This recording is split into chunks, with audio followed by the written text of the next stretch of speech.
ਕਿਵੇਂ ਦੇਖਦੇ ਹੋ ਇਹ ਜਿਹੜੀ ਘਟਨਾ ਹੋਈ ਆ ਰਾਣਾ ਲੰਬੇ ਸਮੇਂ ਤੋਂ ਜੁੜੇ ਹੋਏ ਆ ਮੋਰਚੇ ਦੇ ਨਾਲ। ਬਹੁਤ ਬੁਰਾ ਵਰਤਾਵਾ ਆਈ ਥਿੰਕ ਸੋ ਕਿ ਇਹ ਹਰਿਆਣੇ ਦੇ ਵਿੱਚ ਪੈਂਦਾ ਹੈ ਤੇ ਹਰਿਆਣੇ ਦੇ ਜਿੰਨੇ ਵੀ ਜਥੇਬੰਦੀਆਂ ਦੇ ਲੀਡਰ ਆ ਹਰਿਆਣੇ ਦੀ ਜਿਹੜੀ ਇੱਕ ਪਬਲਿਕ ਸਪੋਰਟ ਆ ਉਸ ਢਾਬੇ ਨੂੰ ਮਿਲਣੀ ਚਾਹੀਦੀ ਆ। ਔਰ ਜਿਸ ਤਰੀਕੇ ਦੇ ਨਾਲ ਜੇ ਅਸੀਂ ਬੈਰੀਗੇਡ ਤੋੜ ਸਕਦੇ ਹਾਂ ਤੇ ਉਹ ਢਾਬੇ ਦੇ ਉੱਤੇ ਜੋ ਵੀ ਕਿਸੇ ਵੀ ਤਰੀਕੇ ਦੀ ਪਾਬੰਦੀ ਅੱਗੇ ਲਾਈ ਹੋਵੇ ਤੇ ਉਹ ਤੋੜ ਕੇ ਸਾਫ਼ ਕੀਤਾ ਜਾ ਸਕਦਾ, ਉਹਦੇ ਵਿੱਚ ਕੋਈ ਏਡੀ ਵੱਡੀ ਗੱਲ ਨਹੀਂ। ਔਰ ਲਾਜ਼ਮੀ ਜੀ ਗੱਲ ਹੈ ਵੀ ਜੇ ਇਸ ਤਰੀਕੇ ਦੇ ਨਾਲ ਜੇ ਉਸ ਬੰਦੇ ਨੂੰ ਰੋਕਿਆ ਜਾਊਗਾ ਜਿਹੜਾ ਇਨਸਾਨ ਪਹਿਲੇ ਦਿਨ ਤੋਂ ਕਿਸਾਨੀ ਸੰਘਰਸ਼ ਦੇ ਵਿੱਚ ਆਪਣਾ ਯੋਗਦਾਨ ਪਾ ਰਹੇ ਨੇ ਔਰ ਸਪੋਰਟ ਕਰ ਰਹੇ ਨੇ, ਤੇ ਆਈ ਬਿਲੀਵ ਸਾਨੂੰ ਸਾਰੇ ਪੰਜਾਬ ਹਰਿਆਣਾ ਵਾਲਿਆਂ ਨੂੰ ਮਿਲ ਕੇ ਜੋ ਵੀ ਉਹਨਾਂ ਲਈ ਪ੍ਰੋਬਲਮਸ ਕ੍ਰੀਏਟ ਕੀਤੀਆਂ ਗਈਆਂ ਨੇ ਉਸ ਢਾਬੇ ਦੇ ਬਾਹਰ, ਉਹ ਸਾਰੀਆਂ ਸੌਰਟ ਆਊਟ ਕਰਨੀਆਂ ਚਾਹੀਦੀਆਂ, ਉਹਨੂੰ ਹਟਾਉਣਾ ਚਾਹੀਦਾ। ਭਾਵੇਂ ਉਹਦੇ ਲਈ ਕਿਸੇ ਨੂੰ ਵੀ ਪਰਚਿਆਂ ਦਾ ਸਾਹਮਣਾ ਕਰਨਾ ਪਵੇ, ਕੁਛ ਵੀ ਕਰਨਾ ਪਿਆ, ਅੱਗੇ ਵੀ ਤੇ ਖਾਰਜ ਕਰਵਾਇਆ, ਇਹ ਵੀ ਕਰਵਾ ਲਾਂਗੇ। ਆਪਾਂ ਬਾਰ-ਬਾਰ ਬੀਜੇਪੀ ਦੀ ਗੱਲ ਕਰਦੇ ਹਾਂ, ਕੀ ਗੱਲ ਕਾਂਗਰਸ ਚੰਗੀ ਆ? ਕੀ ਗੱਲ ਦੂਜੀਆਂ ਪਾਰਟੀਆਂ ਚੰਗੀਆਂ ਨੇ? ਜਦੋਂ ਕਾਂਗਰਸ ਸੀਗੀ ਉਦੋਂ ਵੀ ਸਾਡੇ ਕਿਸਾਨ ਇਹੋ ਟਾਈਮ ਦੇਖ ਰਹੇ ਸੀਗੇ, ਮਾੜਾ ਟਾਈਮ। ਅੱਜ ਬੀਜੇਪੀ ਆਈ, ਉਹੀ ਟਾਈਮ ਦੇਖ ਰਹੀ ਆ। ਕਿਹੜੀ ਪਾਰਟੀ ਚੰਗੀ ਆ ਮੈਨੂੰ ਇਹ ਦੱਸੋ? ਕੋਈ ਵੀ ਪਾਰਟੀ ਚੰਗੀ ਨਹੀਂ। ਆਪਾਂ ਨੂੰ ਸਾਰੀਆਂ ਪਾਰਟੀਆਂ ਦਾ ਵਿਰੋਧ ਕਰਨਾ ਚਾਹੀਦਾ। ਆਪਾਂ ਨੂੰ ਦਿਲੋਂ ਸਪੋਰਟ ਕਰਨੀ ਚਾਹੀਦੀ ਮੋਰਚੇ ਨੂੰ ਮਜ਼ਬੂਤ ਕਰਨ ਵਾਸਤੇ। ਆਪਾਂ ਨੂੰ ਇਹ ਵੇਖਣਾ ਚਾਹੀਦਾ ਵੀ ਸਭ ਤੋਂ ਵੱਡੀ ਇਲੈਕਸ਼ਨ ਇਸ ਟਾਈਮ ਦੇ ਉੱਤੇ ਆ ਮੋਰਚੇ ਤੇ ਚੱਲ ਰਹੀ ਆ, ਇਹ ਗਵਰਨਮੈਂਟ ਦੇ against. It's not about only BJP, it's about Congress also, everyone. ਜਿਹੜੇ ਵੀ ਇਸ ਟਾਈਮ ਦੇ ਉੱਤੇ ਪਾਰਲੀਮੈਂਟ ਦੇ ਵਿੱਚ ਐਮਪੀਜ਼ ਬੈਠੇ ਆ ਨਾ, ਉਹਨਾਂ ਦੇ ਖਿਲਾਫ ਚੱਲ ਰਹੀ ਆ, ਸਾਰਿਆਂ ਦੇ ਖਿਲਾਫ ਚੱਲ ਰਹੀ ਆ, ਇਕੱਲੇ ਬੀਜੇਪੀ ਦੇ ਖਿਲਾਫ ਨਹੀਂ, ਕਿਉਂਕਿ ਉਹ ਸਾਰੇ ਉੱਥੇ ਮੌਜੂਦ ਸੀਗੇ। ਤੁਸੀਂ ਜੁੜੇ ਹੋਏ ਹੋ ਅੱਖਰ ਦੇ ਨਾਲ ਤੇ ਮੈਂ ਹਾਂ ਨਵਰੀਤ ਸਿਵੀਆ। ਕਿਸਾਨੀ ਮੋਰਚੇ ਦੇ ਵਿੱਚ ਬਹੁਤ ਸਾਰੇ ਪੜਾਅ ਆਉਂਦੇ ਆ, ਉਤਰਾਅ ਚੜਾਅ ਆਉਂਦੇ ਆ ਤੇ ਜ਼ਿੰਦਗੀ ਵਰਗਾ ਹੀ ਹੈ ਇਹ ਵੀ। ਜਿਵੇਂ ਬੰਦੇ ਦੀ ਜ਼ਿੰਦਗੀ ਦੇ ਵਿੱਚ ਕਦੇ ਚੜ੍ਹਾਈ ਹੁੰਦੀ ਆ, ਕਦੇ ਥੋੜ੍ਹੀਆਂ ਦੁੱਖ ਤਕਲੀਫਾਂ ਵੀ ਆਉਂਦੀਆਂ। ਇਸੇ ਤਰ੍ਹਾਂ ਕਿਸਾਨੀ ਧਰਨੇ ਦੇ ਵਿੱਚ ਅੱਜ ਕੱਲ੍ਹ ਜਿਨ੍ਹਾਂ ਨੂੰ ਅਸੀਂ ਗੋਲਡਨ ਹੱਟ ਵਾਲੇ ਰਾਣਾ ਬਾਈ ਕਹਿੰਦੇ ਆ, ਉਹਨਾਂ ਦਾ ਵੀ ਸਰਕਾਰ ਦਾ, ਕਿਉਂਕਿ ਉਹਨਾਂ ਨੇ ਕਿਸਾਨਾਂ ਦਾ ਸਾਥ ਦਿੱਤਾ ਤੇ ਸੁਭਾਵਿਕ ਸੀਗਾ ਵੀ ਕਿਸੇ ਨਾ ਕਿਸੇ ਢੰਗ ਨਾਲ ਹੁਣ ਉਹ ਟਾਰਗੇਟ ਕੀਤੇ ਜਾਣਗੇ। ਇੱਕ ਢਾਬਾ ਜਿਹਦੇ ਅੱਗੇ ਸਰਕਾਰ ਨੇ ਇਸ ਢੰਗ ਦੀ ਰੋਕ ਲਾਈ ਕਿ ਹੁਣ ਲੋਕ ਉੱਥੇ ਸ਼ਾਇਦ ਇੰਨੇ ਨਾ ਖੜਿਆ ਕਰਨ। ਇਸ ਟੌਪਿਕ ਨੂੰ ਲੈ ਕੇ ਕਿਸਾਨ ਮੋਰਚੇ ਨੇ ਵੀ ਸਖਤ ਸਟੈਂਡ ਲਿਆ ਤੇ ਸਾਡੇ ਨਾਲ ਗੱਲਬਾਤ ਕਰਨ ਲਈ ਸੋਨੀਆ ਮਾਨ ਨੇ। ਸਾਰੇ ਇਹਨਾਂ ਬਾਰੇ ਆਪਾਂ ਜਾਣਦੇ ਹਾਂ, ਪਰ ਇਹ ਕੀ ਸੋਚਦੇ ਆ, ਜੋ ਕਦਮ ਚੱਕੇ ਜਾ ਰਹੇ ਆ ਤੇ ਜੋ ਸਰਕਾਰ ਵੱਲੋਂ ਹੋਇਆ, ਉਹ ਸਾਰੀ ਗੱਲਬਾਤ ਤੇ। ਸੋਨੀਆ ਜੀ ਸਵਾਗਤ ਹੈ ਜੀ, ਸ਼ੁਕਰੀਆ। ਸਤਿ ਸ਼੍ਰੀ ਅਕਾਲ। ਕਿਵੇਂ ਦੇਖਦੇ ਹੋ ਇਹ ਜਿਹੜੀ ਘਟਨਾ ਹੋਈ ਆ ਰਾਣਾ ਲੰਬੇ ਸਮੇਂ ਤੋਂ ਜੁੜੇ ਹੋਏ ਆ ਮੋਰਚੇ ਦੇ ਨਾਲ? ਉਰਲਾ ਤਾਂ ਢਾਬਾ ਵੀ ਉਹਨਾਂ ਨੇ ਕਿਸਾਨਾਂ ਨੂੰ ਦੇ ਰੱਖਿਆ ਵੀ ਉੱਥੇ ਜਾ ਕੇ ਤੁਸੀਂ ਕੁਛ ਵੀ ਯੂਜ਼ ਹੈ ਨਾ ਉੱਦਾਂ ਕਰ ਸਕਦੇ ਹੋ, ਖਾਣਾ ਵੀ ਚੱਲਦਾ ਜੋ। ਬਹੁਤ ਬੁਰਾ ਵਰਤਾਵਾ ਆਈ ਥਿੰਕ ਸੋ ਕਿ ਇਹ ਹਰਿਆਣੇ ਦੇ ਵਿੱਚ ਪੈਂਦਾ ਹੈ ਤੇ ਹਰਿਆਣੇ ਦੇ ਜਿੰਨੇ ਵੀ ਜਥੇਬੰਦੀਆਂ ਦੇ ਲੀਡਰ ਆ ਹਰਿਆਣੇ ਦੀ ਜਿਹੜੀ ਇੱਕ ਪਬਲਿਕ ਸਪੋਰਟ ਆ ਉਸ ਢਾਬੇ ਨੂੰ ਮਿਲਣੀ ਚਾਹੀਦੀ ਆ। ਔਰ ਜਿਸ ਤਰੀਕੇ ਦੇ ਨਾਲ ਜੇ ਅਸੀਂ ਬੈਰੀਗੇਡ ਤੋੜ ਸਕਦੇ ਹਾਂ ਤੇ ਉਹ ਢਾਬੇ ਦੇ ਉੱਤੇ ਜੋ ਵੀ ਕਿਸੇ ਵੀ ਤਰੀਕੇ ਦੀ ਪਾਬੰਦੀ ਅੱਗੇ ਲਾਈ ਹੋਵੇ ਤੇ ਉਹ ਤੋੜ ਕੇ ਸਾਫ਼ ਕੀਤਾ ਜਾ ਸਕਦਾ, ਉਹਦੇ ਵਿੱਚ ਕੋਈ ਏਡੀ ਵੱਡੀ ਗੱਲ ਨਹੀਂ। ਕਿ ਸਰਕਾਰ ਜਿੱਥੇ ਇੰਨੇ ਪਰਚੇ ਕਰਦੀ ਹੈ ਕਿਸਾਨਾਂ ਦੇ ਉੱਤੇ ਉਸ ਤਰੀਕੇ ਦੇ ਨਾਲ ਵੀ, ਔਰ ਲਾਜ਼ਮੀ ਜੀ ਗੱਲ ਹੈ ਵੀ ਜੇ ਇਸ ਤਰੀਕੇ ਦੇ ਨਾਲ ਜੇ ਉਸ ਬੰਦੇ ਨੂੰ ਰੋਕਿਆ ਜਾਊਗਾ ਜਿਹੜਾ ਇਨਸਾਨ ਪਹਿਲੇ ਦਿਨ ਤੋਂ ਕਿਸਾਨੀ ਸੰਘਰਸ਼ ਦੇ ਵਿੱਚ ਆਪਣਾ ਯੋਗਦਾਨ ਪਾ ਰਹੇ ਨੇ ਔਰ ਸਪੋਰਟ ਕਰ ਰਹੇ ਨੇ, ਤੇ ਆਈ ਬਿਲੀਵ ਸਾਨੂੰ ਸਾਰੇ ਪੰਜਾਬ ਹਰਿਆਣਾ ਵਾਲਿਆਂ ਨੂੰ ਮਿਲ ਕੇ ਜੋ ਵੀ ਉਹਨਾਂ ਲਈ ਪ੍ਰੋਬਲਮਸ ਕ੍ਰੀਏਟ ਕੀਤੀਆਂ ਗਈਆਂ ਨੇ ਉਸ ਢਾਬੇ ਦੇ ਬਾਹਰ, ਉਹ ਸਾਰੀਆਂ ਸੌਰਟ ਆਊਟ ਕਰਨੀਆਂ ਚਾਹੀਦੀਆਂ, ਉਹਨੂੰ ਹਟਾਉਣਾ ਚਾਹੀਦਾ। ਭਾਵੇਂ ਉਹਦੇ ਲਈ ਕਿਸੇ ਨੂੰ ਵੀ ਪਰਚਿਆਂ ਦਾ ਸਾਹਮਣਾ ਕਰਨਾ ਪਵੇ, ਕੁਛ ਵੀ ਕਰਨਾ ਪਿਆ, ਅੱਗੇ ਵੀ ਤੇ ਖਾਰਜ ਕਰਵਾਇਆ, ਇਹ ਵੀ ਕਰਵਾ ਲਾਂਗੇ। ਇੱਕ ਲੋਕ ਇਹ ਵੀ ਕਹਿੰਦੇ ਆ ਕਿ ਜਿਵੇਂ ਫੇਸਬੁੱਕ ਦੇ ਉੱਤੇ ਜਾਂ ਕਾਫੀ ਸੋਸ਼ਲ ਮੀਡੀਆ ਦੇ ਉੱਤੇ ਗੱਲ ਵੀ ਹੋਈ ਕਿ ਆਪਾਂ ਨੂੰ ਵੀ ਸ਼ਾਇਦ ਜਿਹੜੇ ਲੋਕ ਕਿਸਾਨੀ ਅੰਦੋਲਨ ਦੇ ਵਿੱਚ ਜਿਨ੍ਹਾਂ ਨੇ ਸਾਥ ਦਿੱਤਾ ਉਹਨਾਂ ਦੇ ਨਾਲ ਵੱਧ ਖੜਨਾ ਚਾਹੀਦਾ। ਜਿਵੇਂ ਕਿ ਗੱਡੀਆਂ ਦੀ ਗੱਲ ਆ ਵੀ ਪੰਜਾਬ ਹੁਣ ਦਿੱਲੀ ਏਅਰਪੋਰਟ ਆ ਜਿਹੜਾ, ਉਹ ਮਤਲਬ ਓਨਾ ਕੀ ਚੱਲਦਾ ਪੰਜਾਬੀ ਉੱਥੇ ਉਨੇ ਕੀ ਹੁੰਦੇ ਆ ਜਿੰਨੇ ਲੁਧਿਆਣੇ ਵਾਲੇ ਬੱਸ ਅੱਡੇ ਤੇ ਹੁੰਦੇ ਆ। ਮਤਲਬ ਇੰਨਾ ਆਉਣ ਜਾਣ ਟਰੈਵਲ ਕਰਦੇ ਆ, ਤਾਂ ਵੀ ਇਹ ਵੀ ਇੱਕ ਖੜ ਕੇ ਵੀ ਉੱਥੇ ਸਪੋਰਟ ਆ ਜੀ। ਆਫ ਕੋਰਸ ਕਰਨੀ ਚਾਹੀਦੀ ਆ। ਇਕਨੋਮਿਕਲੀ ਉਹਨਾਂ ਦੀ ਹੈਲਪ ਜਿਹੜੇ ਕਿਸਾਨ ਅੰਦੋਲਨ ਨੂੰ ਸਪੋਰਟ ਕਰ ਰਹੇ ਉਹਨਾਂ ਨੂੰ ਉੱਥੇ ਜਾ ਕੇ ਰੁਕਣਾ ਵੀ ਚਾਹੀਦਾ ਆ, ਉੱਥੇ ਜਾ ਕੇ ਖਾਣਾ ਖਾਣਾ ਚਾਹੀਦਾ, and they have to support them basically. ਔਰ ਕਿਸਾਨ ਅੰਦੋਲਨ ਦੇ ਵਿੱਚ ਜਿੰਨੇ ਵੀ ਲੋਕੀ ਫਾਈਨੈਂਸ਼ੀਅਲੀ ਸਪੋਰਟ ਕਰ ਰਹੇ ਨੇ, ਸਭ ਕੁਛ ਕਰ ਰਹੇ ਨੇ, ਉਹਨਾਂ ਸਾਰੇ ਲੋਕਾਂ ਨੂੰ ਸਪੋਰਟ ਕਰਨਾ ਚਾਹੀਦਾ ਆ। ਪਰ ਹੁਣ ਤੱਕ ਧਰਨਾ ਆਇਆ, ਅੱਗੇ ਕਿਵੇਂ ਦੇਖਦੇ ਹੋ ਧਰਨੇ ਨੂੰ? ਮਤਲਬ ਸਾਰੀਆਂ ਰੁੱਤਾਂ ਜਿਹੀਆਂ ਹੀ ਦੇਖ ਲਈਆਂ ਹੁਣ ਲਗਭਗ, ਕਿਉਂਕਿ ਰਿਪੀਟ ਹੋਣ ਵਾਲੀ ਆ।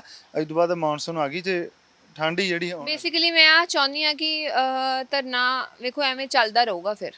ਮਤਲਬ ਜਿਵੇਂ ਬੰਗਾਲ ਦੀਆਂ ਇਲੈਕਸ਼ਨਸ ਹੋਈਆਂ ਸੀਗੀਆਂ, ਉੱਥੇ ਚਲੋ ਗਵਰਨਮੈਂਟ ਗਈ ਹੈ ਨਾ, ਆਪਾਂ ਲੋਕਾਂ ਨੂੰ ਕਿਸੇ ਵੀ ਗਵਰਨਮੈਂਟ ਦਾ ਸਪੋਰਟ ਨਹੀਂ ਕਰਨਾ ਚਾਹੀਦਾ। ਆਪਾਂ ਬਾਰ-ਬਾਰ ਬੀਜੇਪੀ ਦੀ ਗੱਲ ਕਰਦੇ ਹਾਂ, ਬੀਜੇਪੀ ਦੀ ਗੱਲ ਕਰਦੇ ਹਾਂ, ਕੀ ਗੱਲ ਕਾਂਗਰਸ ਚੰਗੀ ਆ? ਕੀ ਗੱਲ ਦੂਜੀਆਂ ਪਾਰਟੀਆਂ ਚੰਗੀਆਂ ਨੇ?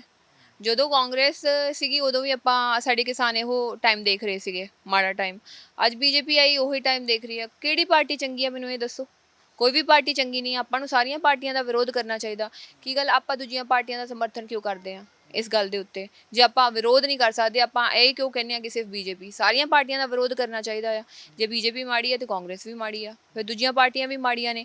ਔਰ ਦੂਜੀ ਗੱਲ, ਪੰਜਾਬ ਦੇ ਵਿੱਚ ਹੁਣ ਇਲੈਕਸ਼ਨ ਹੈ ਇਸ ਟਾਈਮ ਦੇ ਉੱਤੇ 2022 ਦੇ ਵਿੱਚ। ਸਾਡੇ ਕਿਸਾਨ ਨੇਤਾਵਾਂ ਨੂੰ ਅੱਗੇ ਆ ਕੇ ਗੱਲ ਕਰਨੀ ਚਾਹੀਦੀ ਹੈ ਇਹਦੇ ਬਾਰੇ। ਪਾਰਟੀ ਕੇ ਮੈਂ ਆ ਨਹੀਂ ਚਾਹੁੰਦੀ ਕਿ ਪਾਰਟੀ ਕ੍ਰੀਏਟ ਕਰਨ। ਮੈਂ ਆ ਚਾਹੁੰਦੀ ਹਾਂ ਕਿ ਲਾਈਕ ਉਹਨਾਂ ਨੂੰ ਇੱਕ ਉਹਨਾਂ ਦੀ ਜਥੇਬੰਦੀਆਂ ਦੇ ਇਲਾਵਾ ਇੱਕ ਕਿਸਾਨੀ ਪਾਰਟੀ ਅਨਾਊਂਸ ਕਰਨੀ ਚਾਹੀਦੀ, ਜਿਹਦੇ ਵਿੱਚ ਖੁਦ ਨਾ ਆਉਣ, ਬਹੁਤ ਸਾਰੇ ਇਮਾਨਦਾਰ ਲੋਕੀ ਨੇ, ਉਹਨਾਂ ਨੂੰ ਲੈ ਕੇ ਆਉਣਾ ਚਾਹੀਦਾ ਆ ਔਰ ਉਹਨਾਂ ਨੂੰ ਬੁਲੰਦ ਕਰਨਾ ਚਾਹੀਦਾ। ਹੁਣ ਮੈਨੂੰ ਇੱਕ ਗੱਲ ਦੱਸੋ, ਅੱਜ ਆਪਾਂ ਮੋਰਚਾ ਲਾ ਕੇ ਬੈਠੇ ਹਾਂ ਇੱਥੇ ਦਿੱਲੀ ਦੇ ਵਿੱਚ। ਅੱਜ ਬੀਜੇਪੀ ਗਵਰਨਮੈਂਟ ਸੀਗੀ, ਕੱਲ੍ਹ ਨੂੰ ਆਪਾਂ ਫੇਰ ਮੋਰਚਾ ਲਾ ਕੇ ਬਵਾਂਗੇ, ਅਕਾਲੀ ਆ ਗਏ, ਕਾਂਗਰਸੀ ਆ ਗਏ, ਇਹ ਸਾਰੇ ਇੱਕੋ ਥਾਲੀ ਦੇ ਚੱਟੇ ਬੱਟੇ ਆ। ਇਹਨਾਂ ਦੇ ਅਕੋਰਡਿੰਗਲੀ ਸਾਰਾ ਕੁਛ।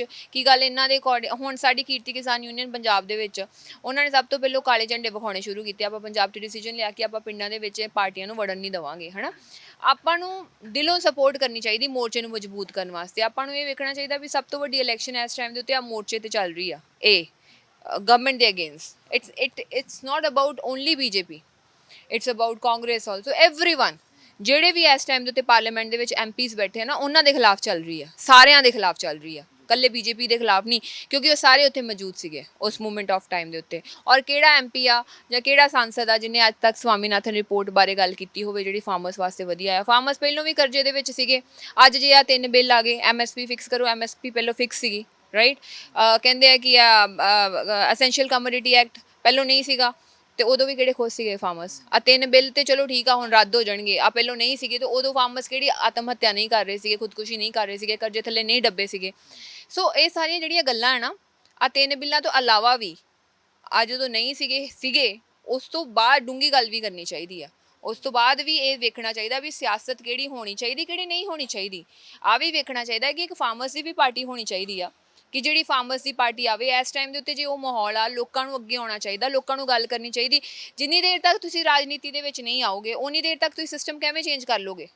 ਤੁਸੀਂ ਕਰ ਹੀ ਨਹੀਂ ਸਕਦੇ। ਪਰ ਉਹ 'ਚ ਇੱਕ ਹੀ ਦਿੱਕਤ ਆ ਕਿ ਲੋਕਾਂ ਨੂੰ, ਜਿਵੇਂ ਯੂਨੀਅਨਸ ਦਾ ਹਨਾ, ਉਹ ਬਹੁਤ ਗੱਲ ਤਾਂ ਇਹਦੀ ਕਰਦੇ ਆ, ਪਰ ਜਦੋਂ ਉਹਨਾਂ ਨਾਲ ਗੱਲ ਹੁੰਦੀ ਆ ਉਹ ਕਹਿੰਦੇ ਵੀ ਰਾਜਨੀਤੀ ਦਾ ਨਾ ਜਿਹੜਾ ਵੋਟਿੰਗ ਸਿਸਟਮ ਆ ਆਪਣੇ ਮੁਲਕ 'ਚ ਹਨਾ, ਇਹ ਇਹੋ ਜਿਹਾ ਐਸਟੈਬਲਿਸ਼ ਹੋ ਗਿਆ ਸਿਸਟਮ ਇਹੋ ਜਿਹਾ, ਜਿਹਦੇ ਵਿੱਚ ਤੁਸੀਂ ਸਿਸਟਮ ਹੀ ਨਹੀਂ ਚੇਂਜ ਕਰ ਸਕਦੇ ਐਵੇਂ। ਤੇ ਫਿਰ ਤੁਸੀਂ ਮੈਨੂੰ ਇੱਕ ਗੱਲ ਦੱਸੋ, ਤੁਸੀਂ ਕਾਂਗਰਸ ਨੂੰ ਸਪੋਰਟ ਕਰ ਦੋਗੇ, ਤੁਸੀਂ ਕਿਸੇ ਹੋਰ ਪਾਰਟੀ ਨੂੰ ਸਪੋਰਟ ਕਰ ਦੋਗੇ, ਆਉਣ ਵਾਲੇ ਟਾਈਮ ਦੇ ਉੱਤੇ ਉਹ ਪਾਰਟੀਆਂ ਕੀ ਕਰਨਗੀਆਂ? ਉਹੀ ਕਰਨਗੀਆਂ ਜੋ ਤੁਸੀਂ ਅੱਜ ਮੋਰਚਾ ਦੇਖ ਰਹੇ ਹੋ।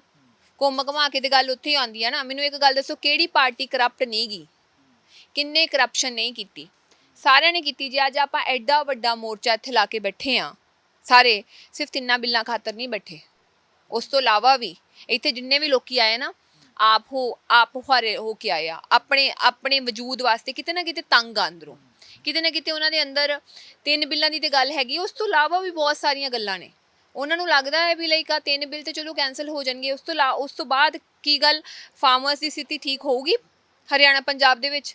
ਕੀ ਫਾਰਮਰ ਕਰਜ਼ਾ ਫ੍ਰੀ ਹੋਣਗੇ? ਕੀ ਫਾਰਮਰਸ ਵਾਸਤੇ ਕੁਝ ਵਧੀਆ ਸਕੀਮਸ ਆਉਣਗੀਆਂ? ਕੀ ਸਰਕਾਰ ਜਿਹੜੀ ਸਬਸਿਡੀ ਲੈਣ ਤੋਂ ਵੀ ਡਰਦੀ ਆ ਫਾਰਮਰਸ ਵਾਸਤੇ? ਜਿਹੜੀ ਪੈਟਰੋਲ ਡੀਜ਼ਲ ਦੀ ਸਬਸਿਡੀਜ਼ ਜਿਹੜੀਆਂ ਫਾਰਮਰਸ ਨੂੰ ਅਵੇਲ ਹੋਣੀਆਂ ਚਾਹੀਦੀਆਂ ਸਾਰੇ ਲੈ ਰਹੇ ਨੇ ਇਸ ਟਾਈਮ ਦੇ ਉੱਤੇ, ਉਹ ਸਭ ਕੁਝ ਸਿਸਟਮ ਸਹੀ ਹੋਊਗਾ?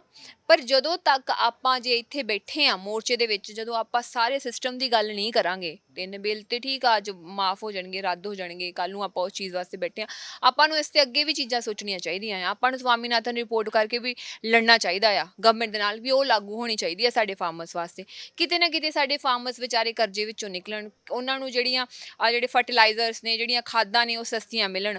ਇੰਨੀਆਂ ਮਹਿੰਗੀਆਂ ਖਾਦਾਂ ਕਰ ਦਿੰਦੇ ਨੇ, ਕਿੱਥੋਂ ਜ਼ਮੀਨ ਫਰਟੀਲਾਈਜੇਸ਼ਨ ਇੰਨੇ ਇਹੋ ਜਿਹੇ ਖਾਦਾਂ ਨੇ ਕਿ ਜਿਹੜੀਆਂ ਥੱਲੇ ਖਤਮ ਕਰ ਰਹੀਆਂ ਨੇ, ਜ਼ਮੀਨ ਨੂੰ ਵੀ ਖਤਮ ਕਰ ਰਹੀਆਂ ਨੇ, ਉਪਜਾਊ ਸ਼ਕਤੀ ਵੀ ਖਤਮ ਕਰ ਰਹੀਆਂ ਨੇ। ਸੋ there so many things we need to talk about, not only this. And mainly ਮੇਰੀ ਰਿਕੁਐਸਟ ਆ ਸਾਰੇ ਲੋਕਾਂ ਨੂੰ ਕਿ ਕਿਸਾਨ ਜਥੇਬੰਦੀਆਂ ਦੇ ਲੀਡਰਸ ਨੂੰ ਵੀ, ਚਲੋ ਕਿਸਾਨ ਜਥੇਬੰਦੀਆਂ ਦੇ ਲੀਡਰਸ ਨੂੰ ਮੈਂ ਨਹੀਂ ਕਹਿੰਦੀ ਵੀ ਉਹ ਇਲੈਕਸ਼ਨ ਲੜਨ, ਚਾਹੁੰਦੀ ਵੀ ਨਹੀਂ, ਕਿਉਂਕਿ ਕਿਸਾਨ ਜਥੇਬੰਦੀਆਂ ਇਸੇ ਕਰਕੇ ਹੁੰਦੀਆਂ ਨੇ ਵੀ ਉਹ ਪੈਰਲਲ ਸਰਕਾਰ ਚੱਲਣ। ਜੇ ਸਰਕਾਰ ਕੁਝ ਗਲਤ ਕਰੇ ਤਾਂ ਉਸ ਮੁੱਦੇ ਨੂੰ ਕਿਸਾਨਾਂ ਦੇ ਪ੍ਰਤੀ ਉਜਾਗਰਿਤ ਕਰਨ ਵਾਸਤੇ ਅੱਗੇ ਖਲੋਣਾ ਚਾਹੀਦਾ ਆ ਉਹਨਾਂ ਨੂੰ ਨਹੀਂ, ਬਟ ਇੱਕ ਕਿਸਾਨੀ ਪਾਰਟੀ ਬਣਨੀ ਚਾਹੀਦੀ ਆ ਜਿਹਦੇ ਵਿੱਚ ਇਮਾਨਦਾਰ ਲੋਕੀ ਹੋਣ, ਜਿਹਦੇ ਵਿੱਚ ਲੋਕਾਂ ਦੇ ਪ੍ਰਤੀ ਕੋਈ ਗੱਲ ਕਰਨ ਵਾਲਾ ਹੋਵੇ। ਜਦੋਂ ਤੱਕ ਤੁਸੀਂ ਪਾਰਲੀਮੈਂਟ 'ਚ ਨਹੀਂ ਪਹੁੰਚੋਗੇ, ਜਦੋਂ ਤੱਕ ਤੁਸੀਂ ਦੇਸ਼ ਦਾ ਸੰਵਿਧਾਨ ਜਿੱਥੇ ਬਣਦਾ ਆ, ਜਿੱਥੇ ਸਿਸਟਮ ਬਣਦਾ ਆ, ਉੱਥੋਂ ਤੱਕ ਨਹੀਂ ਪਹੁੰਚੋਗੇ, ਮੈਂਬਰ ਆਫ ਪਾਰਲੀਮੈਂਟ ਨਹੀਂ ਬਣੋਗੇ ਜਾਂ ਫਿਰ ਇੱਕ ਵਿਧਾਨ ਸਭਾ ਦੇ ਵਿੱਚ ਨਹੀਂ ਜਾਓਗੇ, ਉਦੋਂ ਤੱਕ ਤੁਸੀਂ ਸਿਸਟਮ ਦੇ ਬਾਰੇ ਅਗੇਂਸਟ ਕਿਵੇਂ ਗੱਲ ਕਰ ਪਾਓਗੇ? ਘਰ ਬੈਠੇ ਰੌਲਾ ਨਹੀਂ ਪਾਈ ਜਾਓਗੇ, ਰਾਈਟ?